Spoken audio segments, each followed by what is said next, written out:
Gravando. E sai. Eu vou pedir para vocês fazerem uma. Só me dar um aviso para mim. Quando eu minimizo o Discord e abro o meu PDF, eu tenho receio da tela estar travando.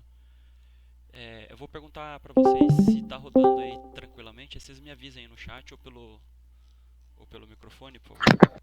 Estão Tá me ouvindo? lisinho. Tá liso, né? Então, beleza. Ok.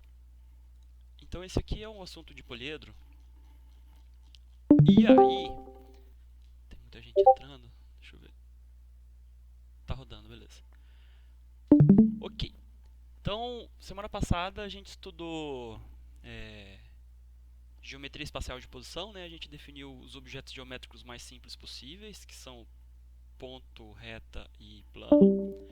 A gente listou definições de como, definições, determinações, postulados de como quais são as definições, qual é a definição de ponto, de reta, de plano, qual que é a definição de um ponto posicionado em relação a uma reta, a distância de um ponto em relação a um plano, a distância de plano com plano, enfim.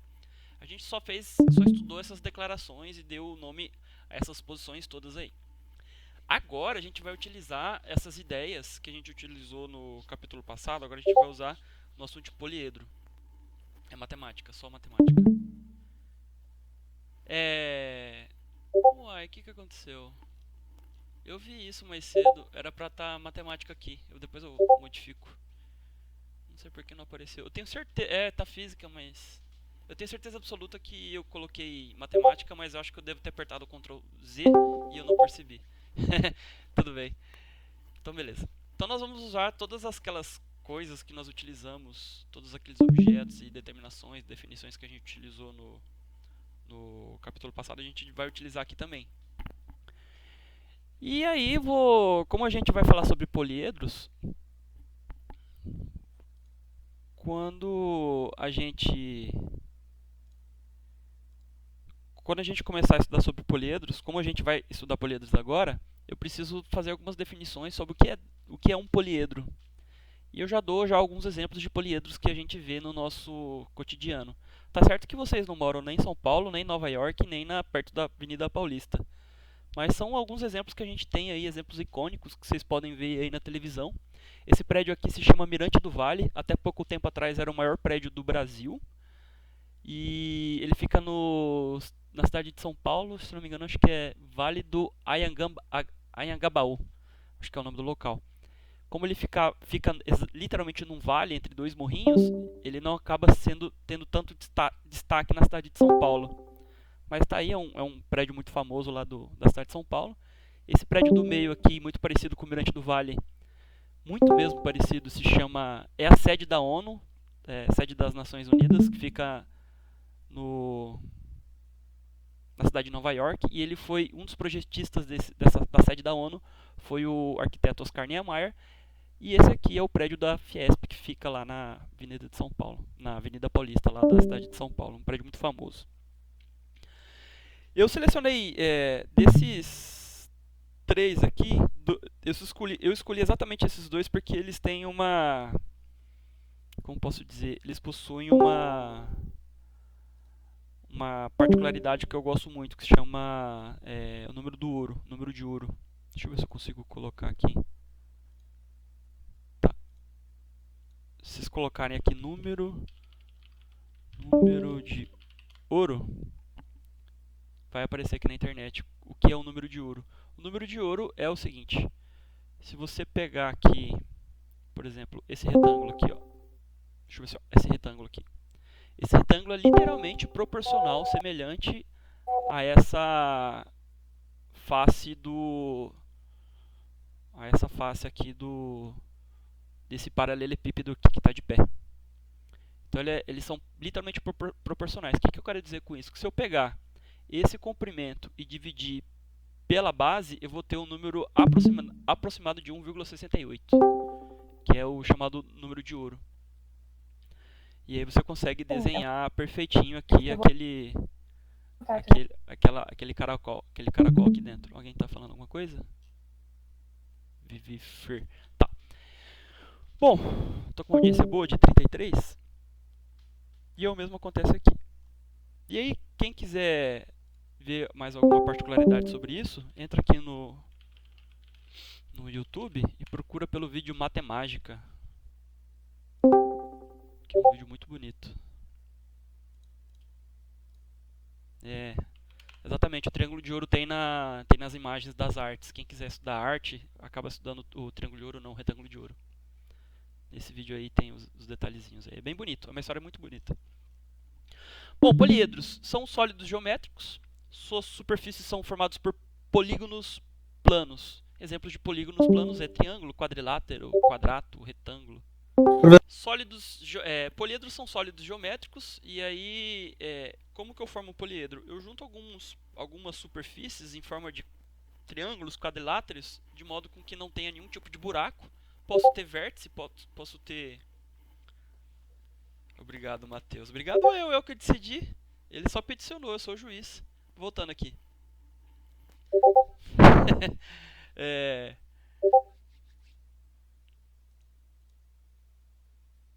De boa. Está perdoado. Sem chat, senão eu fico desconcentrado. Sem chat, senão eu desconcentro. Obrigado, Bonis. Bom, voltando aqui, os poliedros eles não podem ter nenhum tipo de buraco, tá? Eles têm que ser todos tampadinhos, não pode ter goteira. E aí, o significado de poliedro é uma junção de duas palavras gregas. Poli é um prefixo que significa vários, e edro significa sufixo, né? Não sei qual que é radical, não sou muito bom de gramática nem português. E edro é um sufixo que significa face, então poliedros são várias faces. E aí a gente tem uma morfologia de poliedro, né? Quais são os pedaços que constituem um poliedro? A face é construída em torno da ideia de polígono. Polígono é uma superfície, ela que forma uma das superfícies do poliedro.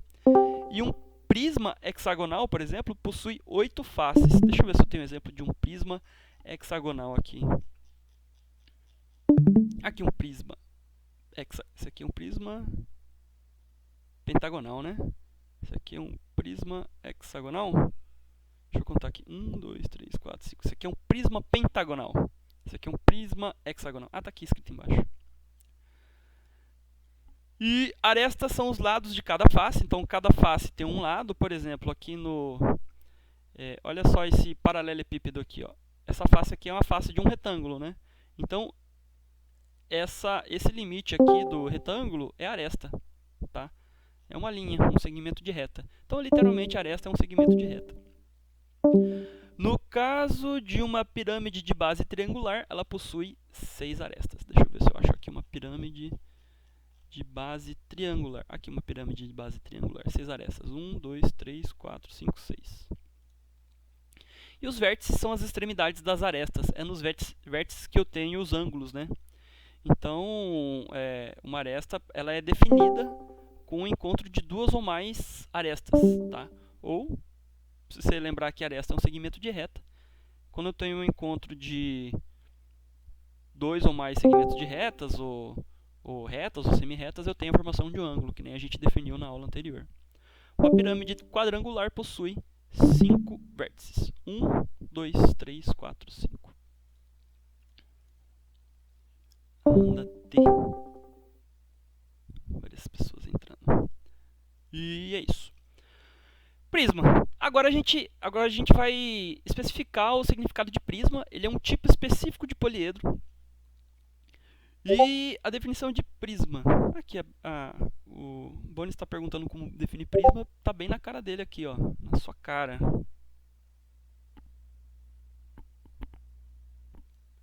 Amanda, veja se está ok meu áudio. Me dá o retorno aí só para saber se está ok. Então, horas. Eu tenho então a definição do prisma. Aqui está a figurinha para poder enxergar melhor, tornar menos abstrato do que eu estou dizendo do lado esquerdo. Considere dois planos distintos e paralelos. Então, esse aqui é o plano alfa e o beta, são distintos e paralelos. Um polígono convexo. Tá? Polígono convexo é quando todos os ângulos internos do polígono são menores que 180 graus. É uma das formas de determinar um polígono convexo. Então, imagina um polígono representado pela letra P, que está sobre o plano alfa. E aí esse polígono tem um número enorme de pontos, né, que determina ele. Então tem os pontos aqui das suas arestas e os seus pontos internos. Se eu identificar aqui uma reta que cruza o plano alfa e também cruza o plano beta, de modo que essa reta seja perpendicular a essa reta x aqui, que liga o plano alfa ao beta, então se eu fizer essa reta aqui, que é paralela à reta R, e eu ficar andando aqui com ela aqui dentro desse polígono, eu vou acabar desenhando, vou terminar por desenhar também um polígono aqui embaixo, né? Então eu vou passar a reta aqui dentro desse polígono e acabo formulando o polígono aqui embaixo. Então esse polígono junto com esse polígono, eles são chamados de paralelogramos, né? São superfícies que são paralelas e opostas e cada uma está contida em planos distintos. Então esse é o modo de definir prisma. Aqui eu tenho um exemplo de prisma, que é o prisma lá da física. Eu ainda quero comprar um prisma desse, é muito bonito. Basicamente você só pega um prisma desse de vidro, atravessa ele por um raio luminoso, branco, né, de preferência. Tá, depois eu retorno. Então você pega um prisma desse, atravessa ele por um raio luminoso branco e ele acaba decompondo esse raio luminoso. Aqui é só um exemplo de prisma, tá? Deixa eu voltar então. A Amanda não entendeu a definição. Você começa então, para você definir um prisma, você tem algumas condições que devem ser obedecidas. Primeira condição: leva em consideração dois planos distintos e paralelos. No plano alfa eu vou ter um polígono convexo e um ponto que eu vou chamar de x. No plano beta eu vou ter um outro ponto y, e esse ponto y vai ser atravessado por uma reta que eu vou chamar de reta R. Tá? E é importante eu definir essa reta R dessa maneira, porque a partir dela eu vou construir o prisma. Então, e a partir também desse polígono convexo. Só lembrando que polígono convexo é uma figura geométrica fechada, tá?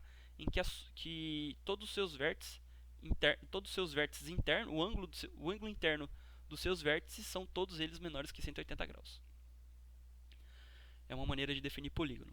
Então você traça uma reta qualquer aqui desde que esteja dentro desse polígono e seja paralela à reta R. Então eu selecionei essa reta aqui, ó, do cantinho, que ela está dentro do polígono e além disso ela é paralela à reta R. Se eu pegar essa reta e ficar andando ela aqui dentro desse polígono, pode ser assumir qualquer posição aqui dentro, eu vou acabar, se eu ficar carregando essa reta aqui, né, eu vou acabar por definir um polígono aqui embaixo.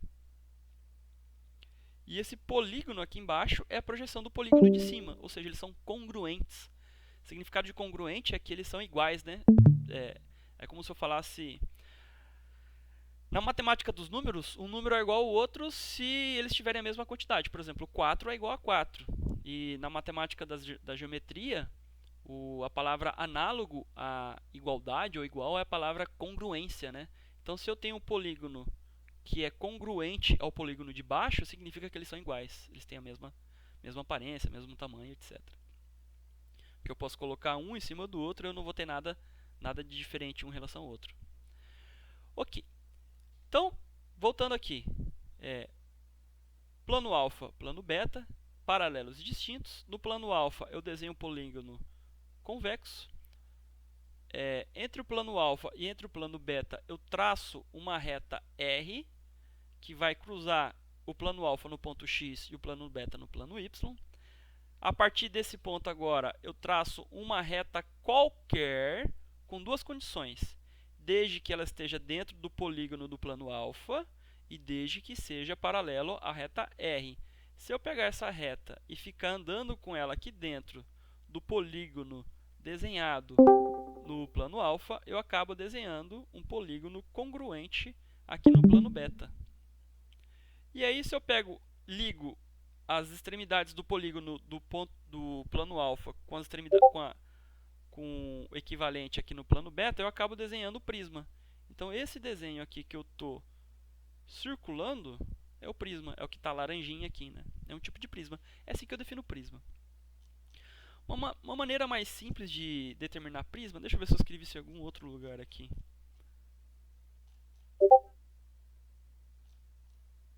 Eu escrevi aqui em outro lugar definição de prisma. Uma maneira mais simples, deixa eu ver aqui.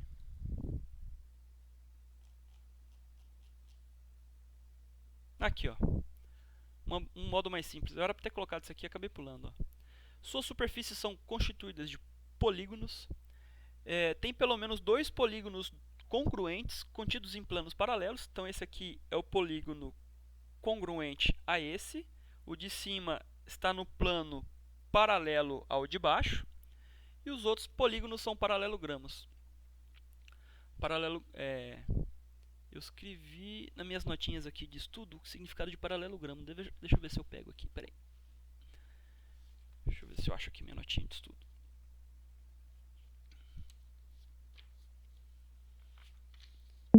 Já pego aqui, calma aí.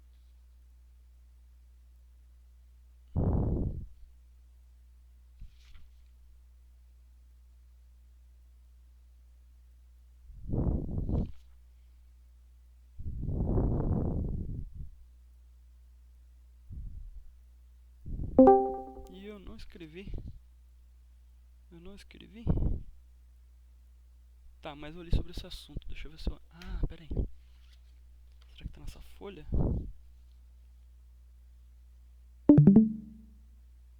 Achei.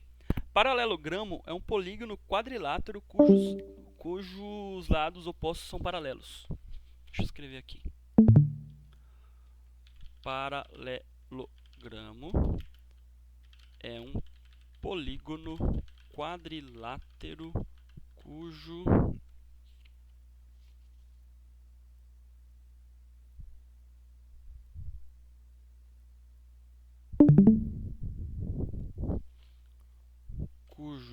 lados são opostos. Deixa eu pegar um exemplo de paralelogramo aqui. O prisma apresenta sempre 2 planos paralelos e congruentes. Na verdade, superfície, né? Porque plano é algo infinito. Superfície é um pedaço de plano. Então, deixa eu pegar aqui um exemplo de paralelogramo. Deixa eu ver se eu acho aqui. Paralelogramo.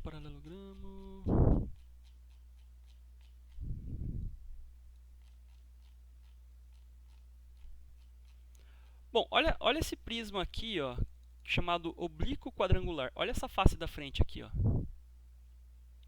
O que é um paralelogramo? O paralelogramo é um quadrilátero, uma figura de quadrolados, em que esse lado é paralelo a esse e esse lado é paralelo a esse. Então eu tenho 2 pares de lados paralelos entre si. Então é assim que eu defino paralelogramo. Voltando aqui para a aula, eu defini então o significado de prisma, defini prisma e agora vamos à morfologia do prisma. Que coisas o prisma tem? Vamos lá. O polígono ABCDE e A', B', C', D', I, E' são bases do prisma, são congruentes e contidos no plano alfa e beta. Então esse aqui é o polígono citado primeiramente e esse aqui é o polígono citado segundamente. Estão contidos em planos distintos e paralelos. E aqui é uma das definições uma das condições que deve ser um prisma, né? Eu escrevi aqui, ó. 2 planos alfa e beta, distintos e paralelos, um polígono convexo P, contido no plano alfa, enfim. Outra condição que deve ter, ó, A', B', B, que é esse lado aqui, ó, A', B', B, ele é um paralelogramo do outro. Ele é um paralelogramo, porque esse lado aqui é paralelo a esse, e esse lado também é paralelo a esse. Aí eu cito também outros paralelogramos aqui, ó. B, B', C', B, B, B', C', Sim, prisma é basicamente dois polígonos. Prisma só tem que trocar plano por polígono, tá? Polígono é uma superfície, ou seja, é um pedaço de plano. Plano é infinito, tá? Quando você fala plano, sempre você tem que considerar que é algo infinito. Superfície é um pedaço de plano e polígono é um tipo de superfície, né? Que no caso, um polígono é um... Eu acabo esquecendo, minha memória curta, minha memória recente é péssima, é um lixo. Deixa eu ver aqui, eu escrevi o que é polígono aqui em algum lugar. Triângulo, quadrilátero é um tipo de polígono. Ok, os lados dos polígonos, quando eu coloquei aqui, os lados dos polígonos, alguns exemplos, ó, esses exemplos aqui, ó, AB, BC, CD, DE, A'E', E'D'E', D'E', C'E', B'E'. Tá travado? Aqui parece que tá rodando. Tá, você pode reiniciar o Discord também. É coisa rápida, Brian. Eles são as arestas das bases. Então eu tenho duas bases, né? Tem a base superior e a base inferior. E as arestas A'E', B'E', C'E' são as arestas laterais. Uma coisa muito importante sobre prisma é que você tem que diferenciar que nem sempre a altura do prisma é exatamente o mesmo comprimento da aresta lateral. Por exemplo, olha esse prisma aqui, ó. Esse prisma, ele não é oblíquo, tá vendo? Ele tem um formato triangular, só que essa base de cima não está deslocada em relação à base de baixo de uma maneira que elas não se encontrem, né? Apesar de elas serem congruentes. Ela não é oblíqua, se não me engano, acho que tem uma palavra certa para isso. Acho que ela é um polígono. Deixa eu ver, tem um nome aqui, peraí. Um polígono reto. Ela é um prisma reto, quer dizer, né? E aí, a altura desse prisma é exatamente o comprimento dessa aresta lateral. Mas nesse caso aqui a gente tem um prisma oblíquo, né? Em que a sombra da base de cima não coincide com a base de baixo, apesar das bases serem congruentes.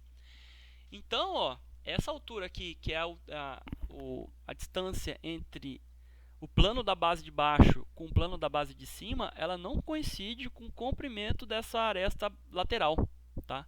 Existem situações que elas coincidem? Existe, mas esse não é o caso. Você tem que levar de uma maneira geral, elas não coincidem não, tá? Principalmente quando for o caso de prisma oblíquo.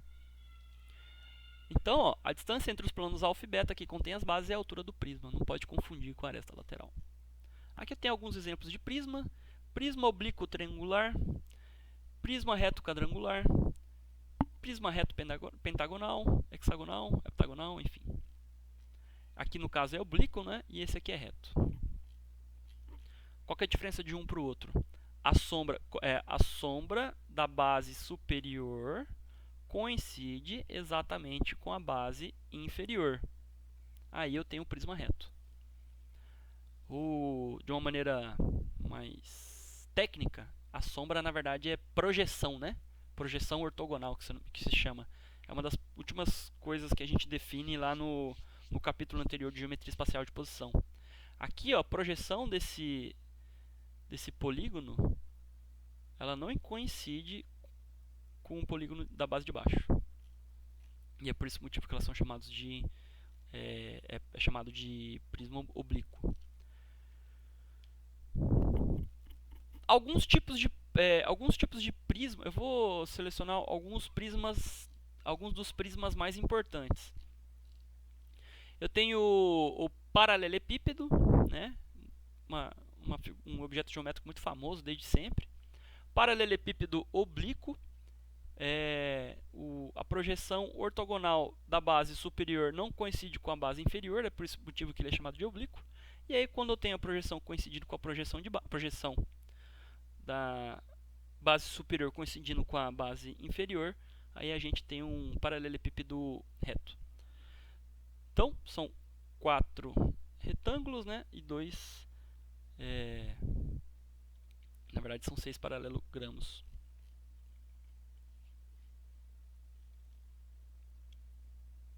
Tem que corrigir isso aqui depois. Paralelepípedo retângulo é quando todas as superfícies são definidas por retângulos. Ih, aqui tem um erro. Aqui era para ter colocado... Esse aqui seria o... Esse aqui é o cubo? Não, não é o cubo não. Tem um erro aqui, deixa eu ver.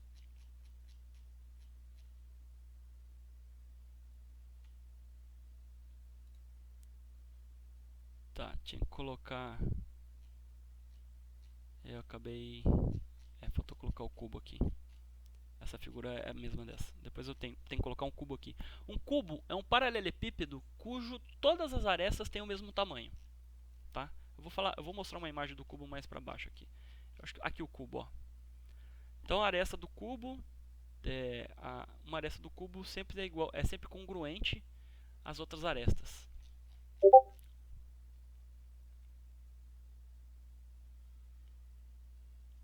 Sim, no caso reto, sim. Do paralelepípedo reto, sim. No caso do paralelepípedo, a altura coincide com a aresta lateral. Aqui nesse caso, não. Isso aqui é a aresta lateral, né? Que muito provavelmente é maior do que a altura, né? Aqui está o plano, né? Beleza. Ok. Agora que a gente definiu o prisma, que é um ponto importante do nosso assunto, a gente vai aprender como calculá-lo e quais pontos do prisma são calculados, né?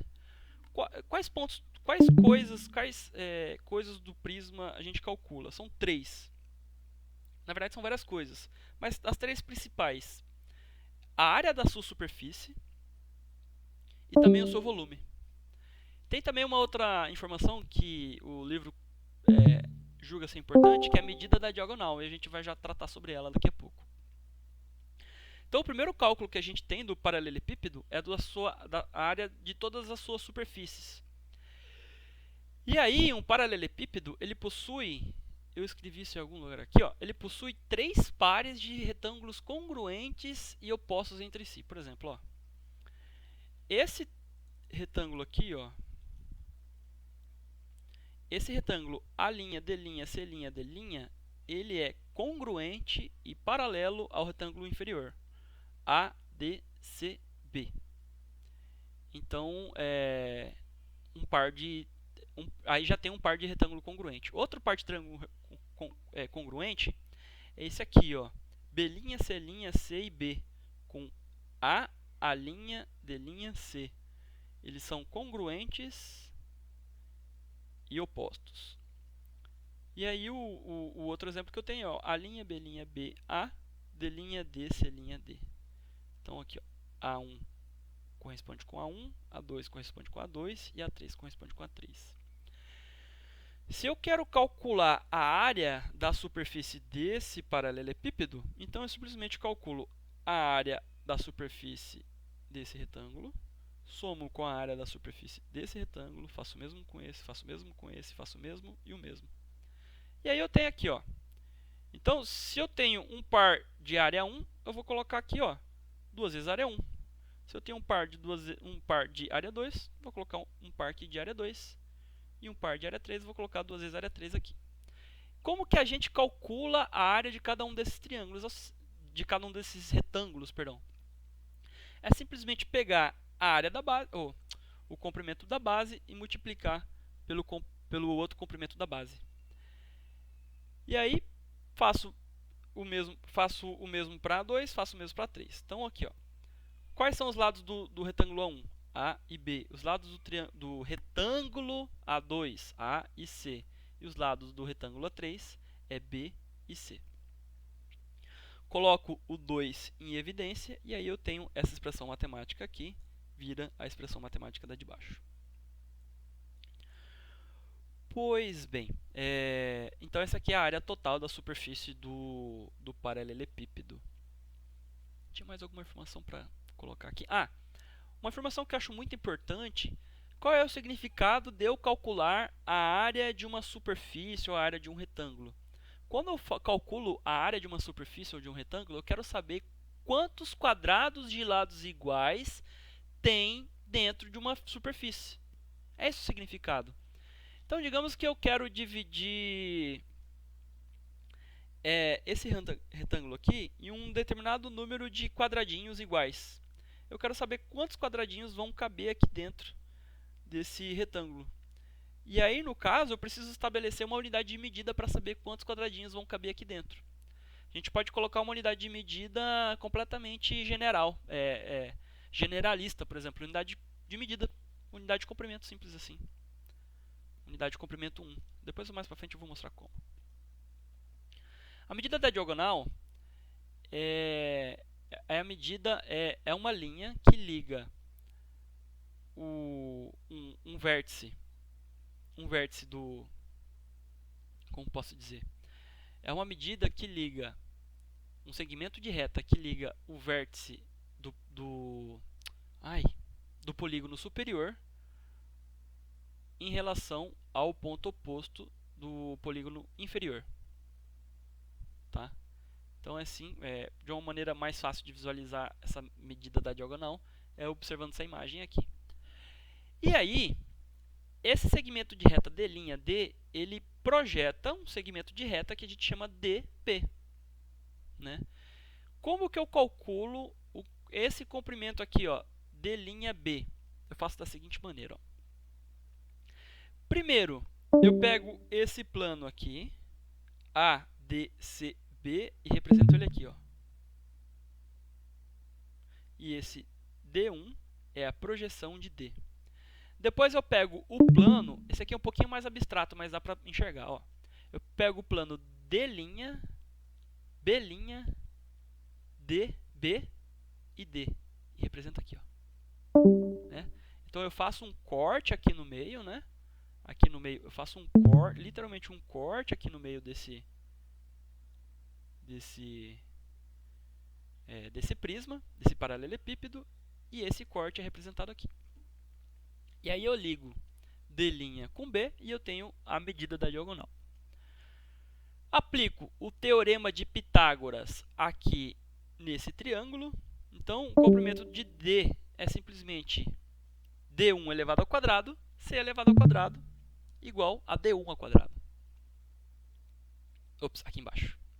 Então, D ao quadrado é igual a D1 ao quadrado mais C ao quadrado. Estou aplicando o teorema de Pitágoras. Nesse triângulo aqui, DAB, faço a mesma coisa. D1 elevado ao quadrado é igual a B ao quadrado mais A ao quadrado. E aí você percebe que eu posso substituir essa equação daqui de cima na equação de baixo. Tá vendo? Então, no lugar desse D1 aqui, eu coloco A ao quadrado mais B ao quadrado. Então, vai ficar D ao quadrado igual A ao quadrado mais B ao quadrado mais C ao quadrado. D está elevando ao quadrado, passa para o outro lado, tirando raiz quadrada. Então, substituo essa expressão na expressão de baixo, pego esse quadrado, passo para o outro lado como raiz quadrada, e aí o cálculo dessa diagonal aqui, diagonal desse paralelepípedo, é dado para essa expressão aqui. Essa expressão aqui nada mais é do que a versão do teorema de Pitágoras para uma linha tridimensional. Então, quando eu tenho uma linha tridimensional, eu uso esse teorema de Pitágoras aqui.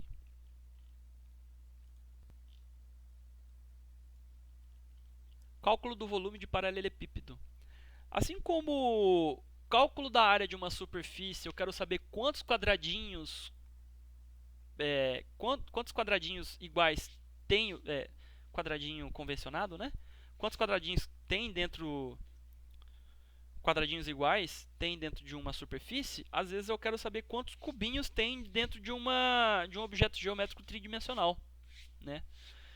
E aí eu tenho o nosso jeito o modo para se calcular o volume de um objeto tridimensional, né? Calcular o volume de um objeto tridimensional é literalmente saber quantos cubinhos tem dentro desse objeto maior aqui.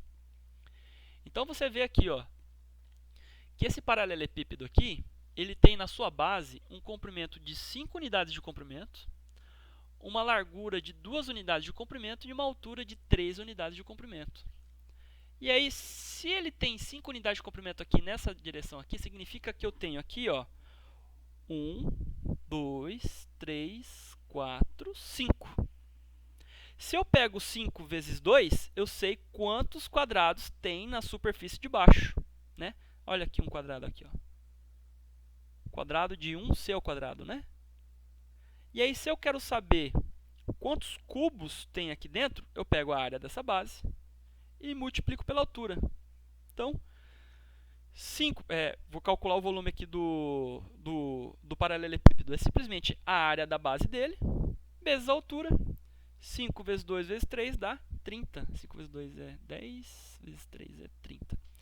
Então, quantos cubinhos cabem aqui dentro dessa figura geométrica aqui? 30 cubinhos.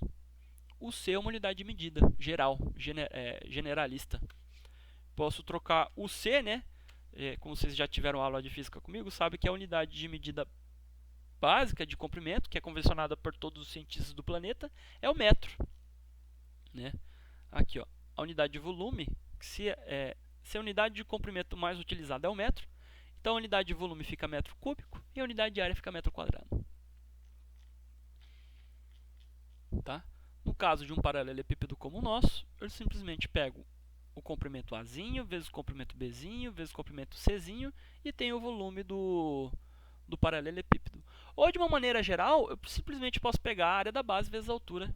E isso funciona para qualquer tipo de figura geométrica. E a gente vai ver como aplicar essa ideia de área da base vezes altura para um cone, por exemplo, ou para uma pirâmide, ou então para um cilindro.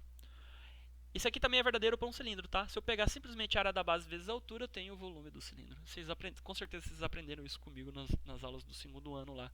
Quando a gente queria calcular o volume interno de um cilindro para saber qual que era o volume. Por exemplo, tinha um cilindro que encerrava um gás, por exemplo.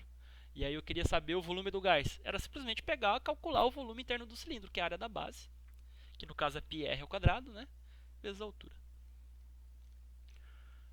E aí, se eu aplicar a ideia do cálculo de volume de paralelepípedo, cálculo de área de paralelepípedo e o cálculo de diagonal de paralelepípedo para cubo, eu tenho situações muito mais simples. Ó. Se eu quero calcular a área da superfície de um cubo, se eu aplicar a equação aqui da área da superfície de um cubo, ó, que é 2 vezes AB mais 2 vezes BC mais 2 vezes AC, e como o cubo, todos esses comprimentos aqui são iguais, ó, então substituindo aqui seria AB, né? Aqui seria AC e aqui seria BC. Como B é igual a e C é igual a fica tudo A aqui. A vezes A é A ao quadrado. Então vai ficar aqui, ó, A ao quadrado mais A ao quadrado mais A ao quadrado. Vai ficar 3A ao quadrado.